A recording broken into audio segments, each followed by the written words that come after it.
Sobre essa entrevista do ex-presidente Lula, a gente vai conversar agora com o historiador e professor da Unesp, Alberto Adjo. Professor, muito bom dia, obrigada por nos atender. Bom dia.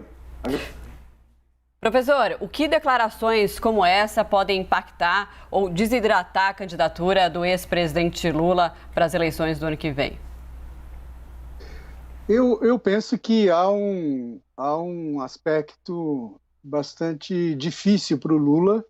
Depois dessas declarações, eu entendo, como muitas outras pessoas, que foi uma declaração infeliz, mas também revela uma certa compreensão da política latino-americana, da política democrática e assim por diante.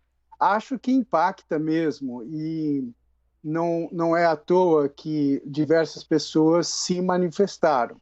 Mas, do ponto de vista eleitoral, tanto Lula quanto o PT são capazes de produzir artificialmente discursos justificadores. E é isso que tanto o PT quanto Lula não vi, mas o próprio PT soltou uma nota, como vocês noticiaram aí agora, dizendo que há uma interpretação errônea das declarações do ex-presidente, etc., etc. Isso é bastante comum no PT, esse tipo de declaração, de volta atrás, ao invés de enfrentar as questões que foram colocadas pelas entrevistadoras lá do El País, que, aliás, foram muito seguras nas perguntas ao ex-presidente, e eu creio que é necessário enfrentar essa questão.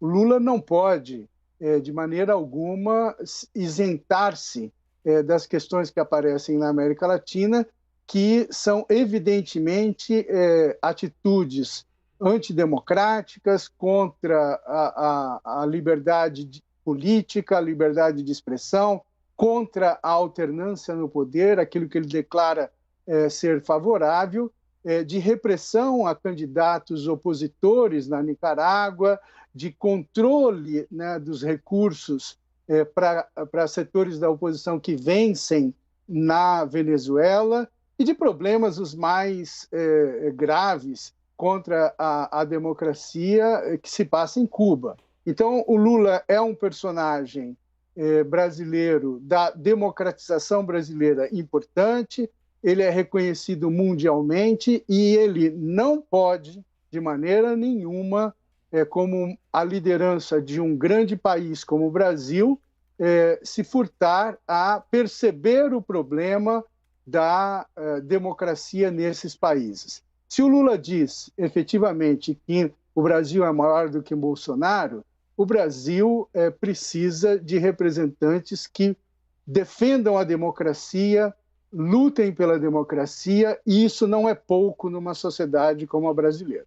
Professor, que paralelo o senhor faz? A gente tem hoje um atual presidente que também faz acenos claros e diretos a ditaduras de direita, se encontrou com ditadores no Oriente Médio, esteve com parlamentares ultradireitistas, que até então têm sinalizações claras referentes ao nazismo. Que paralelo a gente pode fazer em questão de esquerda e direita com o presidente Jair Bolsonaro hoje e agora Lula fazendo essa sinalização, tentando ali ao final dizer, olha, se Ortega mandou prender opositores, meio que fazendo uma reformulação da resposta dele? Olha, eu diria o seguinte, que Bolsonaro é visceralmente contra a democracia.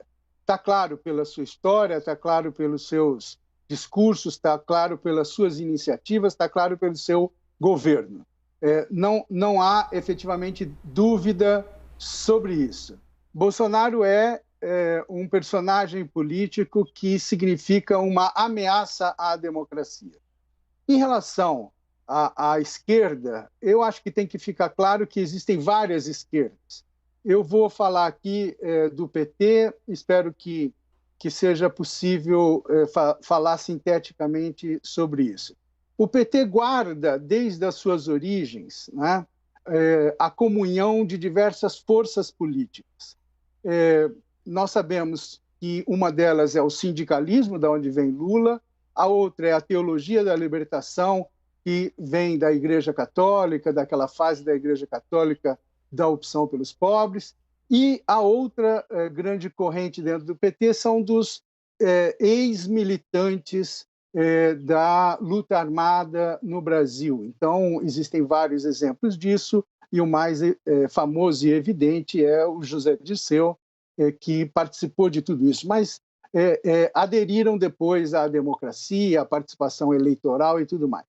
Então, o PT, desde o início, é uma esquerda que guarda dentro de si um resíduo daquele paradigma da revolução dos anos 60, que galvanizou a juventude na América Latina, com a influência do castrismo, do guevarismo, do foquismo, etc. Isso gera o quê? Eu não estou dizendo que o PT é todo assim, não é todo assim, mas uma parte dele guarda isso com muita força. Então, gera efetivamente aquilo que eu chamo de um resíduo do paradigma da revolução, que faz com que esse partido pense que ele é o único vocacionado à democracia, a democracia social, a justiça social, a representação do povo, sem olhar os outros atores, se colocando muito contrariamente a todos os outros atores que não sejam petistas ou que não apoiem Lula, etc. Então, é essa raiz, é esse resíduo que está dentro do PT que faz com que a sua adesão à democracia seja, de certa forma, ambígua e apareça especialmente em declarações como essa que o Lula deu. Não, evidentemente, eles não estão pensando em revolução nesse momento no Brasil, né? Eles sabem disso, todos nós sabemos disso. Também não estão pensando na implementação de um regime autoritário no Brasil. Isso não faz o menor sentido. O problema é que essa permanência em determinados setores do PT na conjuntura faz com que um personagem como Lula dê essas escorregadas, atue dessa maneira, evidenciando aquilo que está por trás. Está certo, professor. Lula é uma espécie de negociador entre esses setores do PT que vêm daquele passado e os setores mais social-democratas que pensam sinceramente na democracia. O Lula faz essa ponte. Tá certo, professor. A gente conversou então com o professor Alberto Agio, historiador e professor da Unesp. Muito obrigada. Até uma próxima. Obrigado.